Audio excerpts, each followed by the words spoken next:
Capitale de Cuba, La Havane est une ville hors du commun. Des conquistadors aux révolutionnaires, elle s'est imprégnée des cultures américaines et africaines.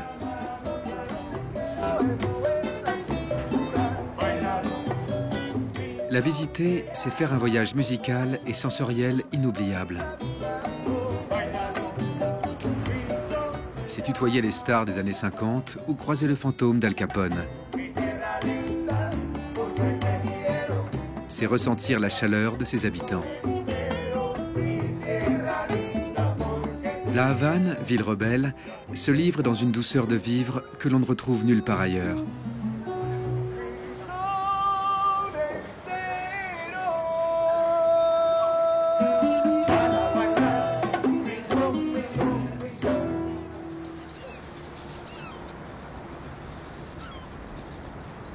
Le Malecón est le front de mer le plus célèbre des Caraïbes. La Havane dresse fièrement ses bâtiments coloniaux et néoclassiques aux façades délavées par le soleil, ses hôtels de luxe et ses tours modernes dans un ensemble hétéroclite et unique en Amérique latine.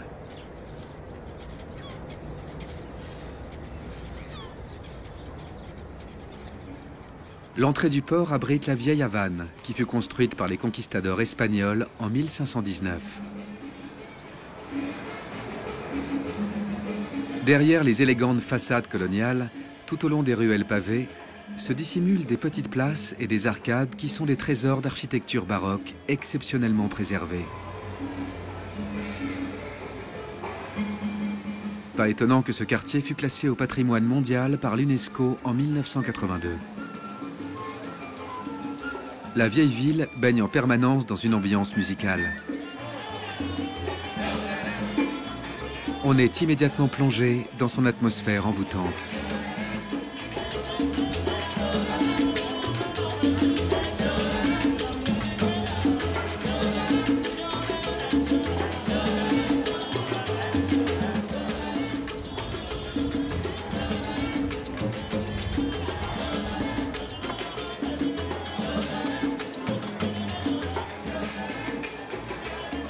La cathédrale San Cristobal est l'une des plus anciennes du Nouveau Monde. Elle fut achevée en 1777.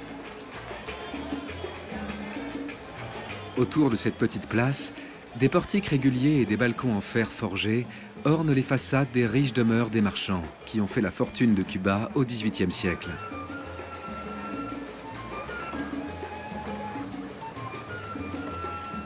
La statue d'Antonio Gades, un célèbre danseur de flamenco des années 50, veille sur les lieux.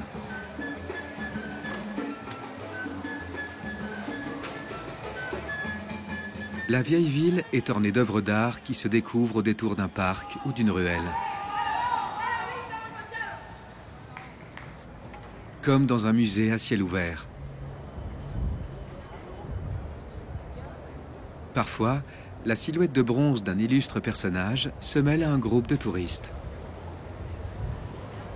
Celui-ci se nomme le Chevalier de Paris.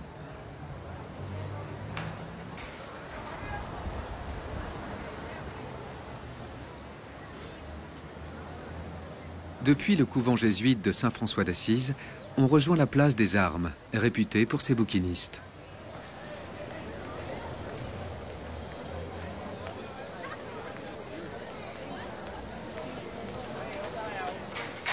On y trouve des livres d'occasion, bien sûr, mais les stars incontestées de ce marché, ce sont les révolutionnaires. Avec en tête Fidel Castro et Che Guevara.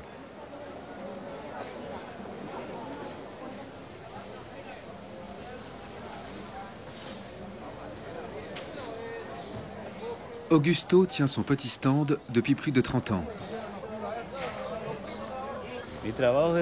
Je vends des livres, comme les bouquinistes de Paris. Mais nous, on n'a pas le droit de vendre trop cher. Ici, c'est chez moi, pratiquement. Il y a beaucoup d'activités culturelles. Le monde entier vient ici. Des Asiatiques, des Japonais. Tout le monde vient à La Havane. C'est un endroit magique.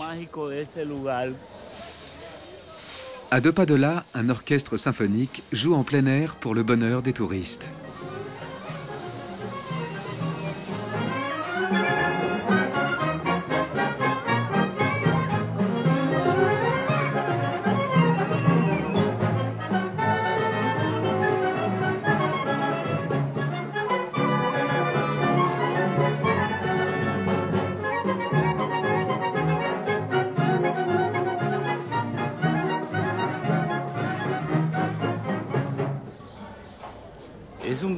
C'est un tout petit monde connu mondialement. Tout le monde croit le connaître à travers les films, les livres, la musique, le rhum, le tabac, les jolies filles qui passent par ici. Tu vois ça nulle part ailleurs. Même si tu n'es pas riche, on s'en moque. Je t'invite à prendre un verre, à écouter de la bonne musique, à fumer un bon cigare. C'est ça le bonheur. Entre les stands, on croise un caricaturiste pas comme les autres. Un personnage pittoresque qui arpente sans relâche la place des Armes.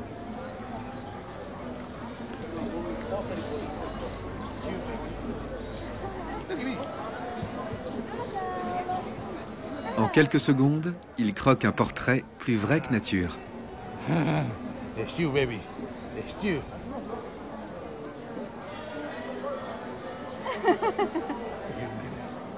You. Oh my gosh. Oh wow. You, baby. All right, thank you. Beautiful. It's beautiful. Oh my gosh. C'est un véritable artiste qui dessine à la vitesse de l'éclair.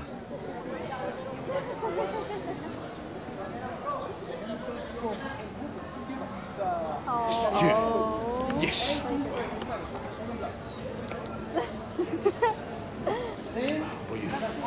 All right. Thank you. Most important colony houses.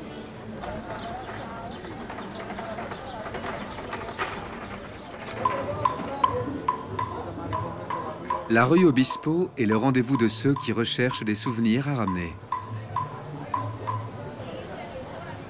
Une peinture, un album de musique cubaine, une plaque minéralogique. Tout ce qui est estampillé Cuba se vend bien.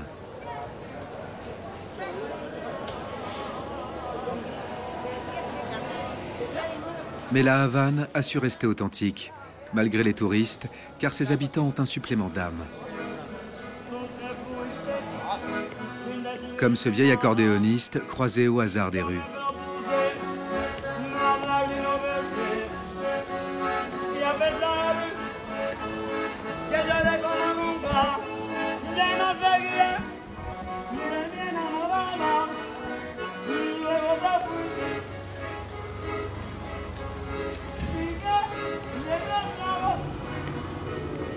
La vieille Havane est un quartier populaire. Les habitants vivent dans d'anciennes maisons bourgeoises qui furent réquisitionnées après la Révolution.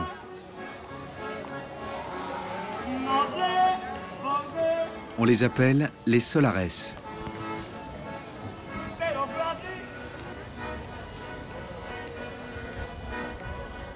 Certaines de ces demeures ont été transformées en maisons d'hôtes, où les visiteurs peuvent passer une nuit chez l'habitant. C'est ici que bat le vrai cœur de la ville. Sur la place de la cathédrale, ces femmes vêtues de blanc attendent les photographes amateurs.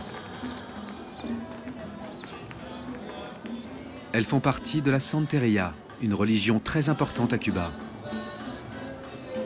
C'est une croyance très vivante dans la communauté afro-caribéenne. Néanmoins, il est très rare d'être invité à assister à une cérémonie.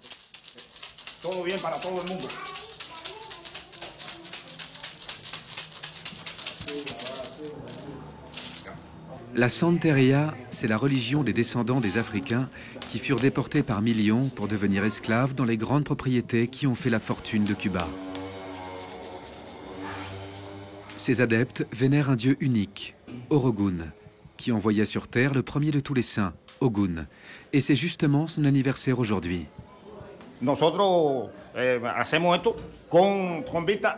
Les saints sont appelés les orishas. Nous autres, nous célébrons le 25 juillet, le jour où le premier des orishas fut envoyé sur terre. Maintenant, nous allons commencer à jouer et à chanter. À vous de jouer.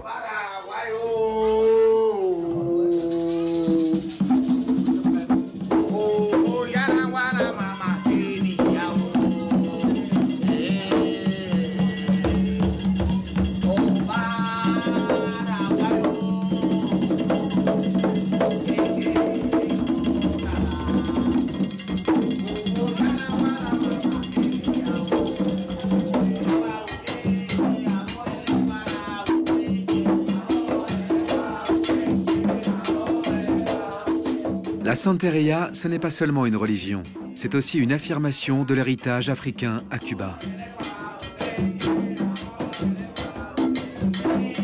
Elle est dérivée du Yoruba, un culte toujours pratiqué au Nigeria, au Togo et au Bénin.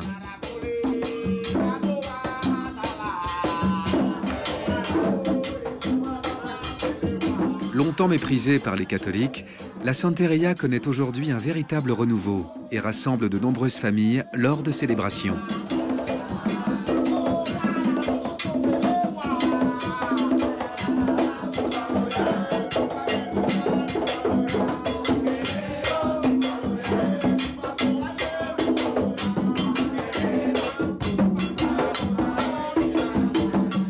Les participants psalmodient des cantiques et dansent jusqu'à la transe.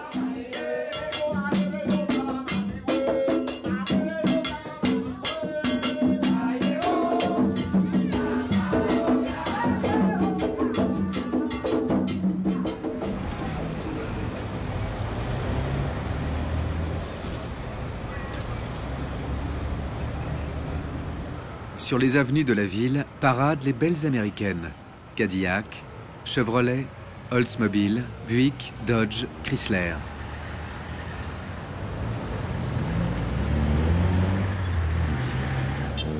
Elles n'ont pas pris une ride depuis plus de 50 ans. Et elles ont fait la réputation de la Havane.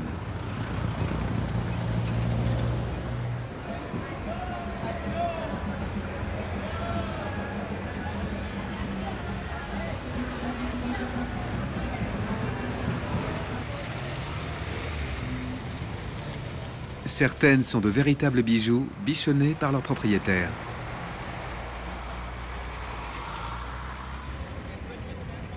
Comment ne pas rêver de s'asseoir au volant de ces magnifiques bolides? Chevrolet Bel Air convertible 1954, Edsel Placer série B 1957. Des modèles que l'on ne trouve pratiquement plus qu'à Cuba.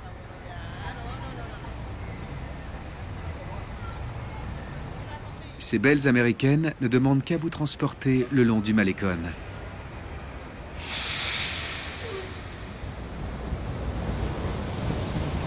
Mais puisque Cuba est sous embargo américain et qu'il n'y a pas de pièces détachées, comment est-il possible que ces autos roulent encore?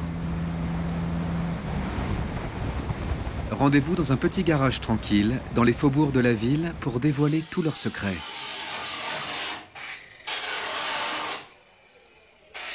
À l'arrière de sa petite maison, Fernando et son ami carrossier, surnommé le capitaine, retapent une Ford modèle 1955.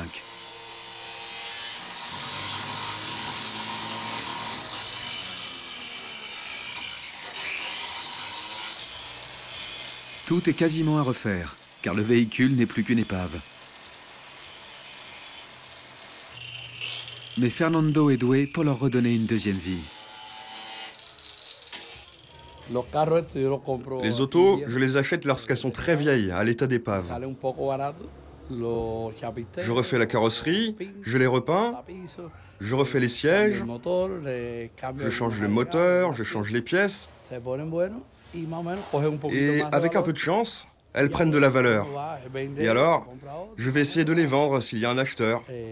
Pour moi, c'est un hobby, vous comprenez? C'est ma passion. Lorsque vous voyez une de ces magnifiques voitures rutilantes au siège capitonné de cuir, vous n'imaginez pas avec quoi elles ont été retapées. Car rien, ou presque, n'est d'origine. Depuis 1961, les États-Unis ont imposé un embargo sur Cuba, et il est impossible de trouver des pièces de rechange pour ces anciens modèles.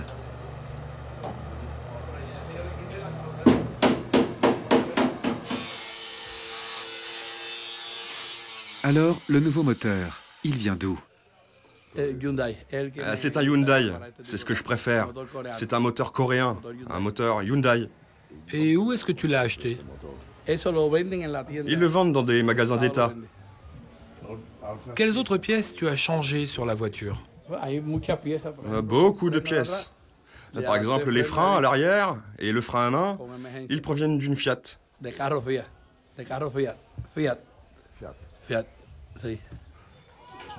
Et les essieux? Les essieux, ils datent de l'époque soviétique. Alors là, j'ai mis un moteur électrique pour les vitres. Ça vient d'une Peugeot. Il entraîne la crémaillère du modèle américain d'origine.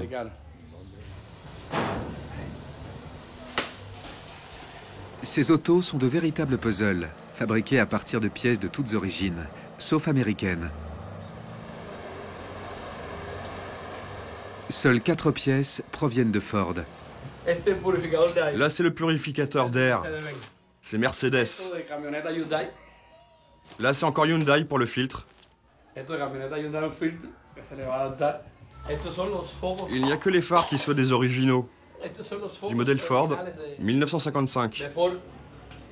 C'est une copine qui me les envoie depuis les États-Unis.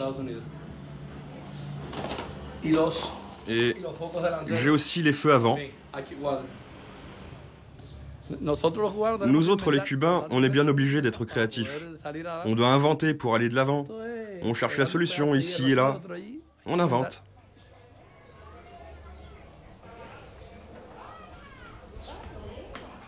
Les Cubains sont des artistes dans l'âme. Pour s'en convaincre, il faut faire un tour dans le centre de la Havane, dans le quartier de Hamel, un lieu unique.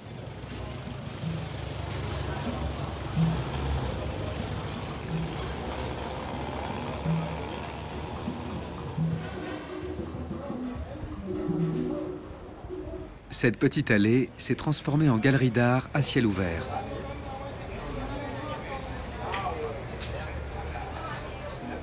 C'est une destination très populaire. Tous les jours, une foule se presse ici pour admirer les peintures et assister à des concerts. C'est un lieu de rencontre et d'échange.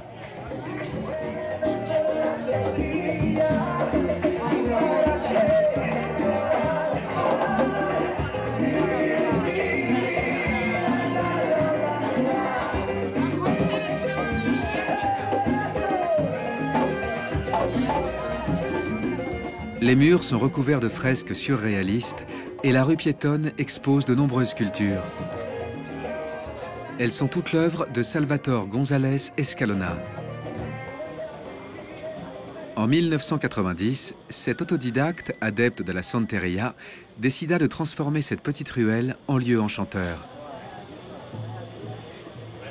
Ce lieu est né le 21 avril 1990 dans le quartier Cahueso, devenu le quartier du Hamel. Entre la rue Aramburu et la rue de l'Hôpital, au centre de la Havane. C'était la première fois que l'on a peint l'art afro-cubain sur les murs. Ces murs se sont peu à peu enrichis d'œuvres d'art, exprimant toutes sortes d'opinions religieuses, poétiques, artistiques et culturelles.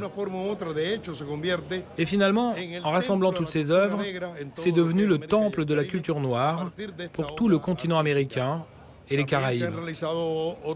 Bien sûr, je fais des expositions dans d'autres pays, au Venezuela, à New York, en Norvège, au Danemark, en Italie.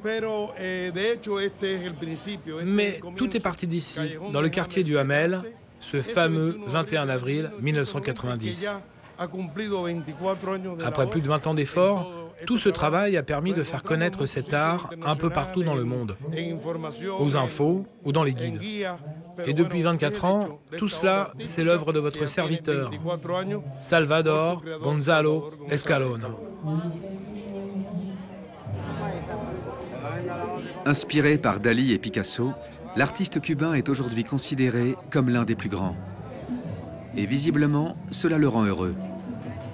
Hola, hola, hola, tu me estás buscando y eso no puede ser. Tu me estás buscando y eso no puede ser. ¿Cómo te vas a meter con el yuma de mi mujer? À la Havane, l'art est présent un peu partout dans les rues. Mais il y a des fresques qui sont là pour rappeler que Cuba est une île révolutionnaire. En 1961, les guerrieros de Fidel Castro renversent la dictature de Batista et entrent dans l'histoire. Ces héros se nomment Che Guevara et Camilo Cienfuegos. beaucoup moins connu mais objet d'une véritable vénération chez les Cubains.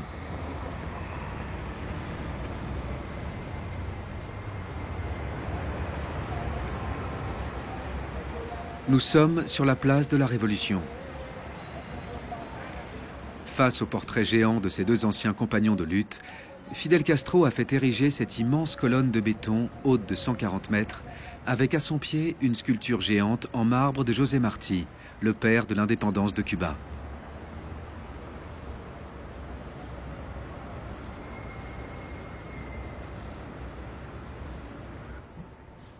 À l'intérieur de la tour, une galerie photo retrace l'histoire de ce lieu emblématique.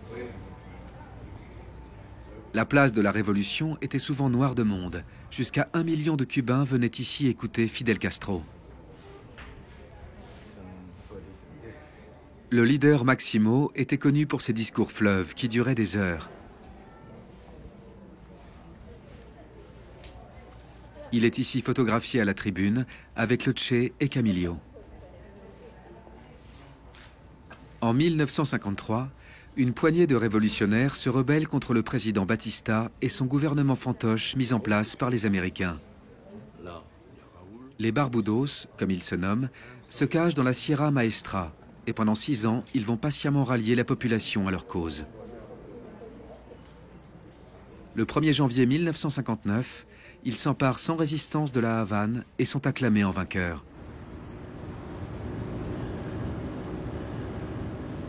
Aujourd'hui, l'idéal révolutionnaire est devenu une attraction touristique.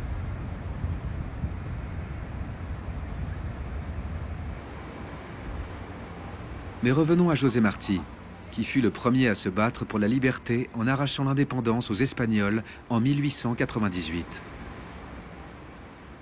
C'est l'homme qui a inspiré Fidel Castro.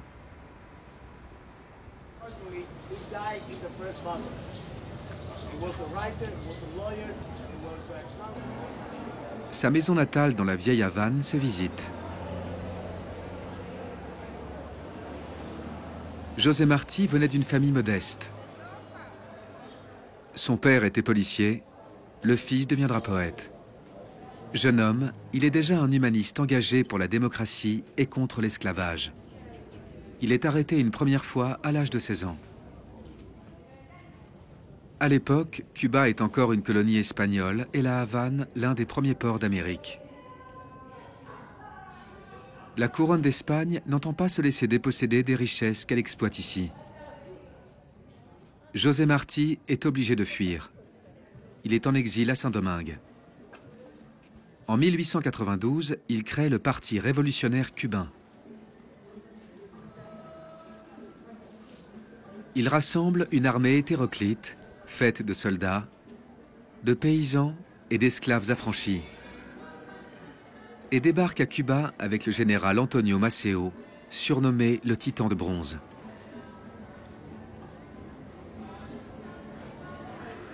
Les combats contre l'armée espagnole sont âpres et José Martí est tué en 1895, pendant la bataille de Dos Rios à l'âge de 42 ans. Cuba gagnera finalement son indépendance en 1898, mais elle passe alors sous le contrôle des États-Unis.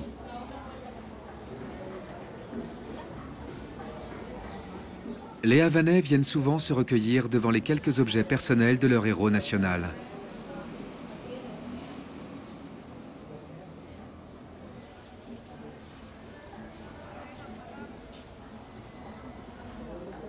La flamme de José Martí brille toujours dans le cœur des Cubains.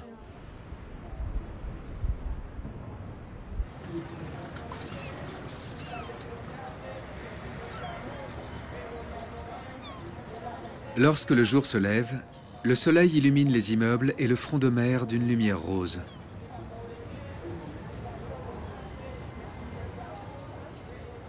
La ville est connue pour ses grands hôtels de luxe où les touristes profitent des piscines pour échapper à la chaleur étouffante.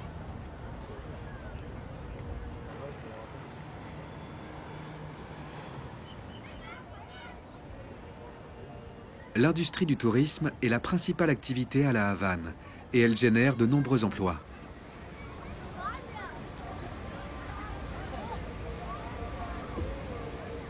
Mais en dépit des apparences, certains hôtels ont eu une histoire mouvementée.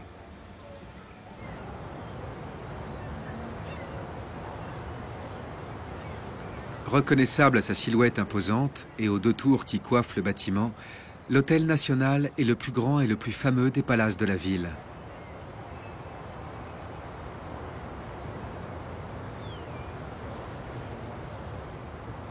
Il a été bâti dans un style hispano-mauresque, mais il allie aussi des éléments art déco.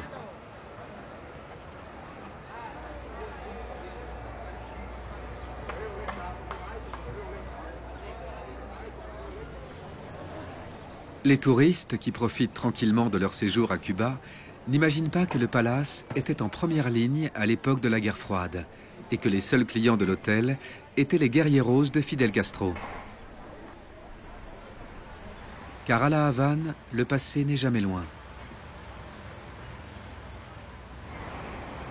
L'hôtel fait face à la mer. Les îles américaines comme Key West ne sont qu'à 160 km. En octobre 1962, s'est joué ici un épisode de l'une des pires crises que le monde ait connue. Fidel Castro s'est allié avec l'Union soviétique. Khrouchtchev déploie secrètement 37 missiles longue portée capables de frapper la Floride. Lorsque les Américains le découvrent, le monde est au bord de la guerre nucléaire. L'Hôtel National se prépare au pire et les tranchées creusées au bout du jardin semblent bien dérisoires face aux menaces qui pèsent alors.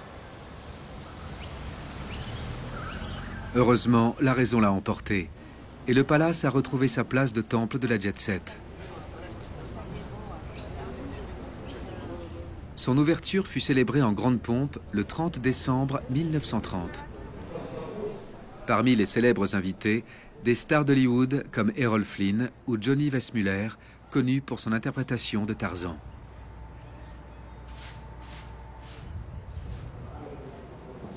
Dans l'aile droite de l'hôtel, cette galerie des célébrités rappelle un passé glorieux et des clients prestigieux. Les plus grands noms ont séjourné ici. Le réalisateur Steven Spielberg, les acteurs Marlon Brando ou Leonardo DiCaprio, le premier homme dans l'espace, Yuri Gagarin, des créateurs de mode comme Pierre Cardin, des hommes d'État comme le dirigeant chinois Xi Jinping. Il y a même des groupes musicaux comme Kool and the Gang ou le chanteur italien Zucchero.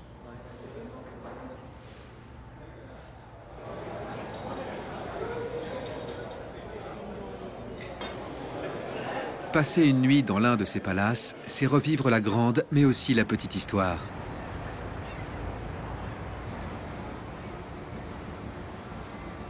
Des années 30 jusqu'à la fin des années 50, l'hôtel Sevilla accueillait une toute autre clientèle.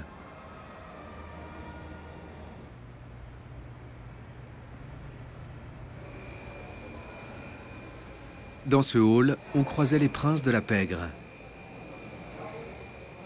comme Al Capone ou Santos Traficante, qui possédait des parts dans le Sevilla. Cuba était alors le terrain de jeu préféré de la mafia italo-américaine, qui amassait des fortunes dans le jeu et la prostitution. Les parrains étaient tellement riches qu'ils ont laissé leur empreinte dans la ville.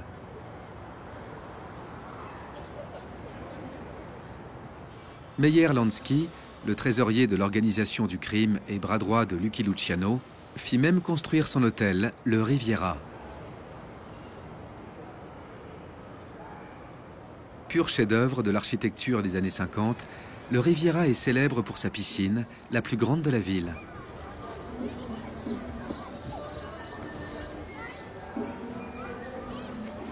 Les stars d'Hollywood de l'époque, comme Frank Sinatra, Nat King Cole ou Ava Gardner, s'élançaient de ce plongeoir dessiné dans le style de ceux qu'on trouve à Miami Beach.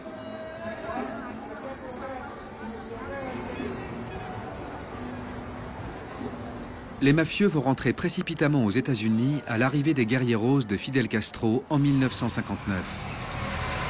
C'en est fini de l'âge d'or de la pègre à Cuba.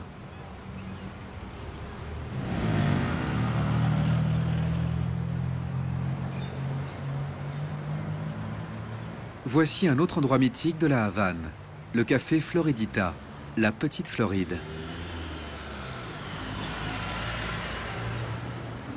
Il a connu son heure de gloire dans les années 30 et 50 lorsqu'il était fréquenté par un personnage légendaire qui a beaucoup fait pour la réputation de la ville.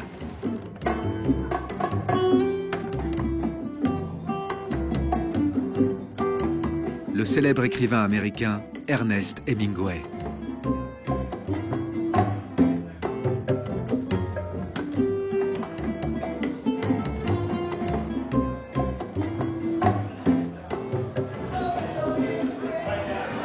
Lorsqu'il n'écrivait pas, il passait ses après-midi accoudé au comptoir de cette brasserie.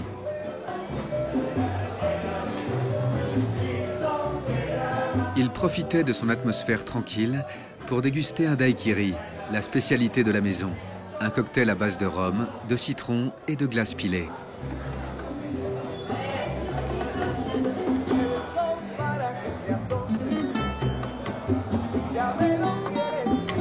Une visite au Floridita est un rituel incontournable pour les visiteurs.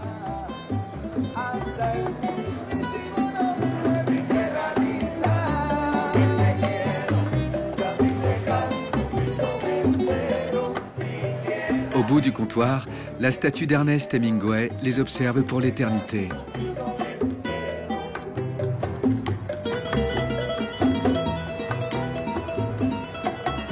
Le prix Nobel de littérature a séjourné régulièrement à Cuba à partir du milieu des années 30. Il rentre définitivement aux États-Unis en 1959. Il se suicidera 2 ans plus tard.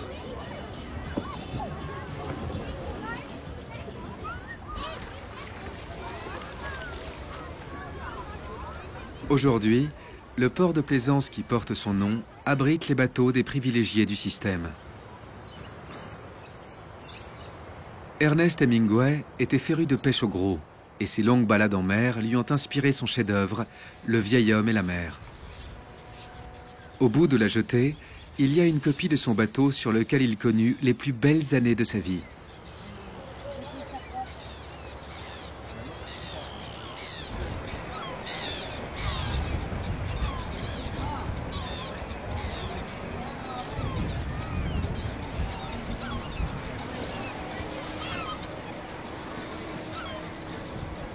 Pour comprendre où a commencé l'histoire du vieil homme et la mer, il faut aller à Cojimar, un petit port de pêche à une dizaine de kilomètres de la Havane. Ici, on est loin du tumulte de la ville. Les hommes pêchent depuis la jetée.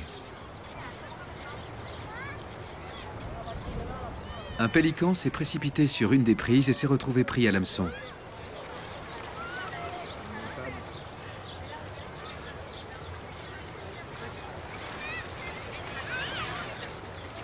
On dirait que rien n'a vraiment changé, qu'Hemingway pourrait être à la barre de ce petit bateau.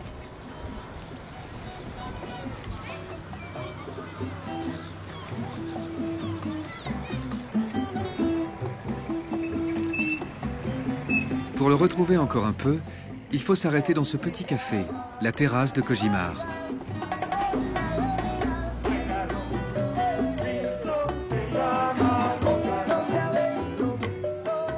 C'est en partie ici qu'Hemingway a imaginé le livre qui lui vaudra le Pulitzer en 1952 et le prix Nobel en 1954.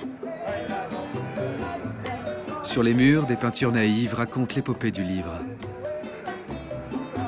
C'est l'histoire de Santiago, un pêcheur désargenté qui part au large avec un jeune garçon pour tenter sa dernière chance.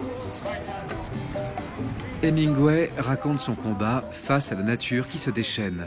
Un exemple de courage et de dignité. L'écrivain a toujours déclaré n'avoir décrit personne en particulier.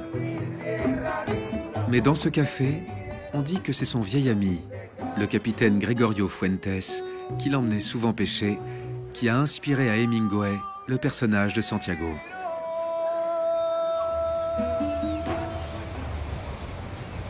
Retour à la Havane. Depuis le toit de l'hôtel Sevilla, une ville aux multiples facettes s'offre au regard. Le Parlement, semblable à celui de Washington, ou le palais de Batista, d'inspiration espagnole, devenu le musée de la Révolution.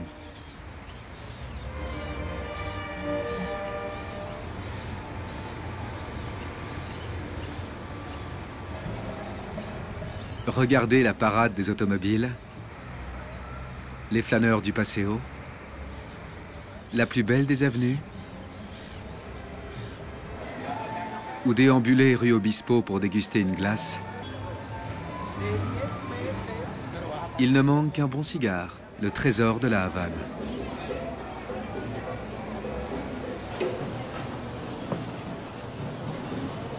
Une des usines où l'on fabrique les fameux Havanos nous a ouvert ses portes. On ne peut pas filmer toutes les étapes, car ici, le cigare, c'est presque un secret d'État. Le Havanos est mentionné pour la première fois sur un document de la Régie des tabacs espagnols il y a plus de 200 ans, en 1799. Son usage se répand alors rapidement dans toute l'Europe. Aujourd'hui, les Cubains fabriquent toujours à la main plus de 27 types de cigares.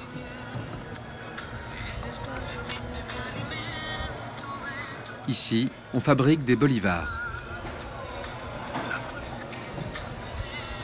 C'est le travail des torcédors. Ils sont assis en rang, les petits établis serrés les uns contre les autres. Cette disposition des ouvriers rappelle celle des forçats qui étaient envoyés aux galères. À l'époque, les torcédors travaillaient par centaines dans de grands hangars, surveillés en permanence. Aujourd'hui, tout a bien changé. Devenir torcédor est considéré comme un véritable honneur.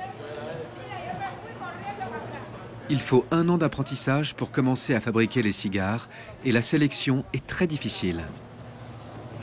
Car c'est tout un art de savoir rouler un Havanos.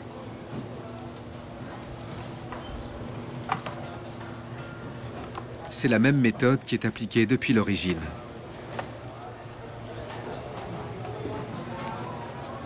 Le Havanos est un assemblage de 5 types de feuilles. Les 3 premières feuilles constituent la tripe. Elles sont assemblées suivant un ordre particulier, du sommet à la base du cigare.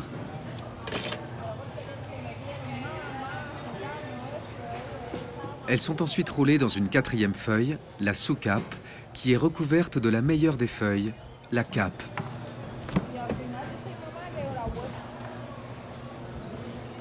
Chaque cigare est unique en saveur et en force. Ils sont ensuite triés en ordre de qualité. Les plus gros sont les meilleurs.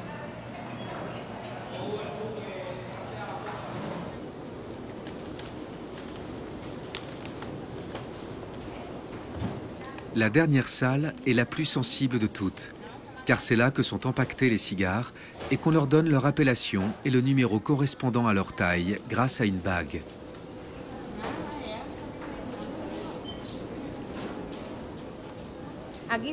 C'est ici que l'on labellise les assemblages de tabac. Par exemple, voici un label, série A numéro 2.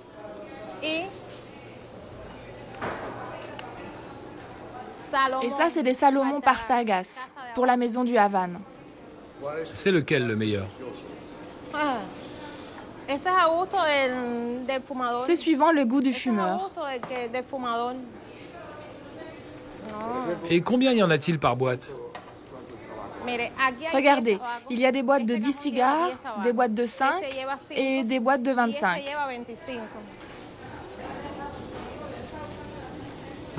Les boîtes sont contrôlées plusieurs fois pour s'assurer que chaque cigare est bien à sa place.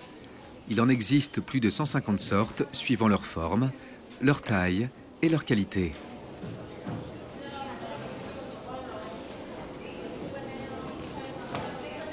Ces boîtes de 25 bolivars peuvent valoir plus de 600 € pièce. Le Havanos est l'un des trésors de Cuba.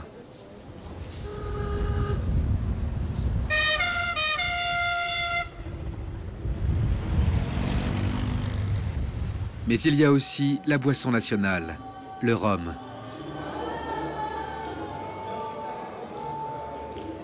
le club Havana entretient l'art de l'añeramento, le savoir-faire centenaire des distilleurs.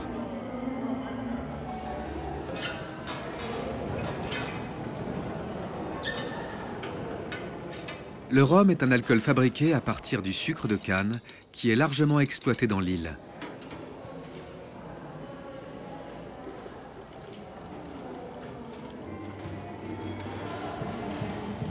Les amateurs peuvent visiter les alambics et les pressoirs.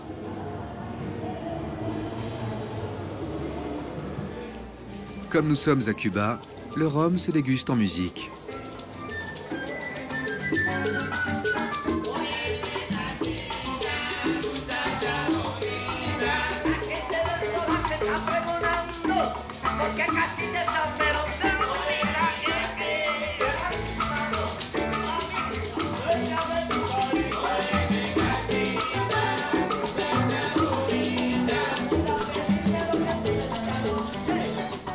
À La Havane, la musique est partout, et pas seulement dans la rue ou les cafés.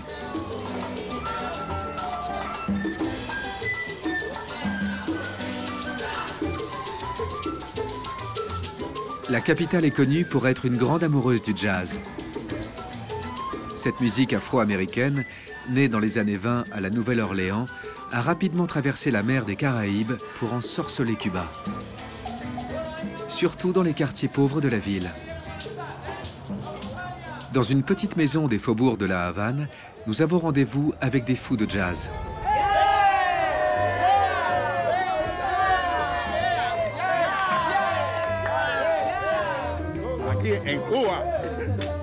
Bienvenue à la Esquina de Jazz, la pointe du jazz.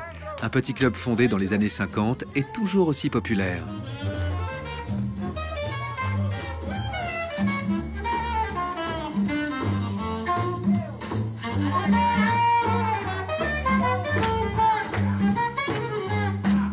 Tous les dimanches, dans cette petite salle, se réunissent les fameux papis danseurs de La Havane.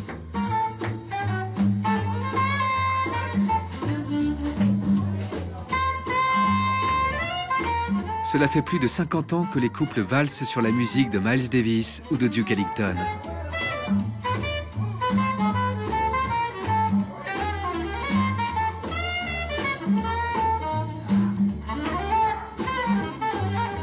À Cuba, le jazz est une source de jouvence.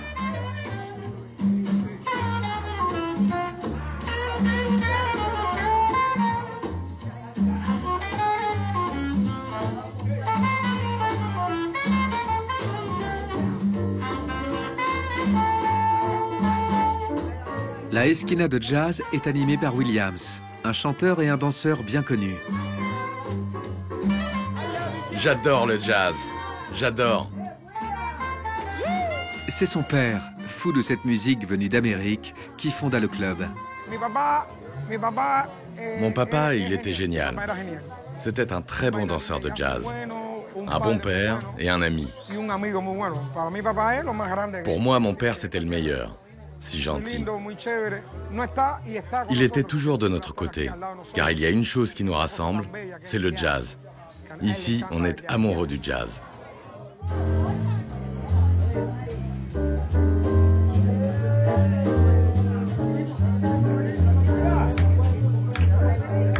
La Esquina est devenue un lieu mythique, réservé aux initiés et aux connaisseurs.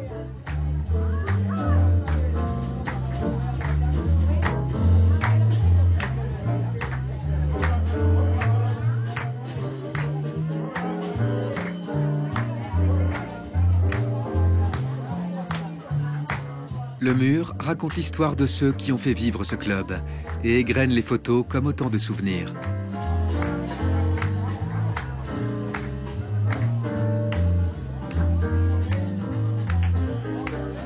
Le meilleur de tous reste la visite du pape du jazz afro-cubain, Dizzy Gillespie, l'homme à la trompette en or.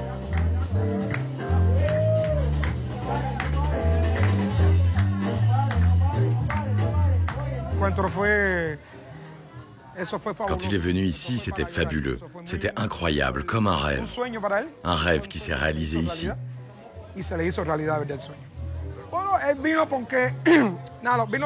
Il est venu parce que ça l'intéressait de voir un endroit où l'on dansait, où on écoutait du jazz. Alors le trompettiste cubain Arturo Sandoval l'a ramené chez nous. Et quand il est arrivé, il a fait « Waouh, ici il y a du jazz, c'est la pointe du jazz. C'est du jazz cubain. » Il a apporté sa contribution comme beaucoup d'autres qui sont venus ici. Il a adoré aussi bien la musique nord-américaine que celle jouée ici. C'était merveilleux quand il a rencontré mon père et tous les danseurs qui étaient ici.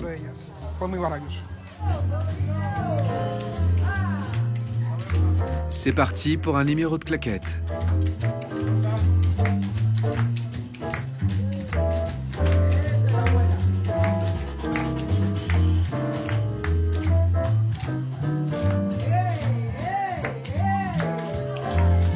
C'est ici, dans ce petit club, que les cultures cubaines et américaines se rejoignent enfin.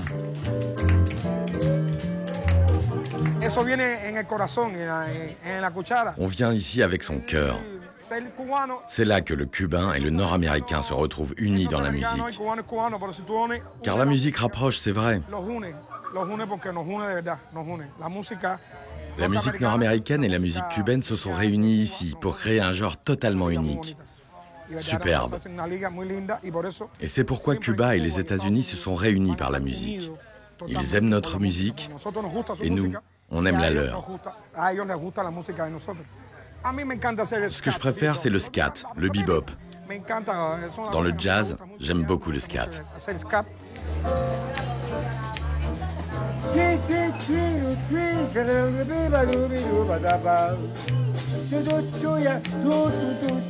Le scat est une forme de jazz vocal née dans les années 20. Le premier à le chanter fut Louis Armstrong.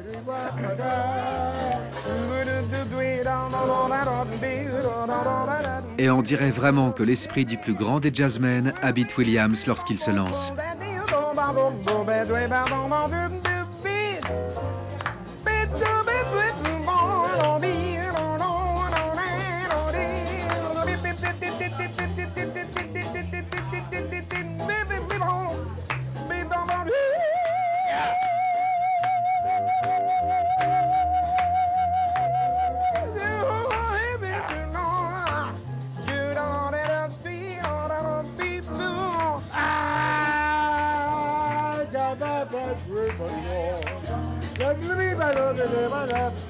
C'est dans des lieux comme la Esquina que bat le cœur des Havanais, loin des touristes, dans les quartiers pauvres où vivent les oubliés du système. C'est ici qu'il résonne le plus fort.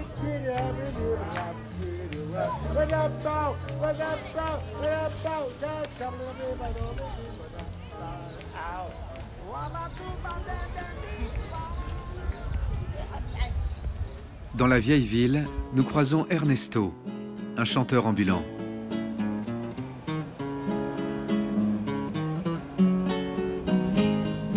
Bésame, bésame mucho, como si fuera esta noche la última vez. Bésame, bésame mucho. Composé en 1941, Bésame Mucho est un classique du répertoire de la Havane.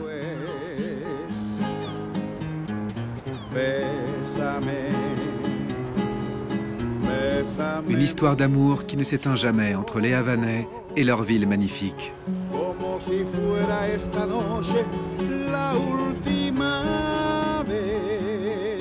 En fin d'après-midi, il faut se promener sur le front de mer pour goûter encore une fois cette atmosphère si particulière.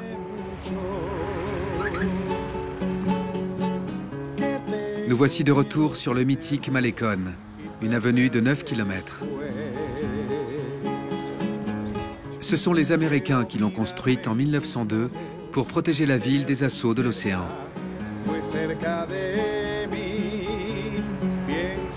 C'est là que paradent les vieilles autos rutilantes et les belles cubaines.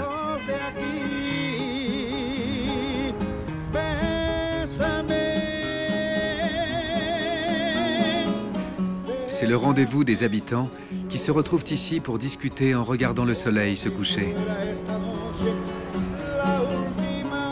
Et c'est ici que les amoureux se déclarent leur flamme. Une flamme qui embrasera le cœur de tout visiteur épris d'exotisme, d'art, d'histoire et de musique.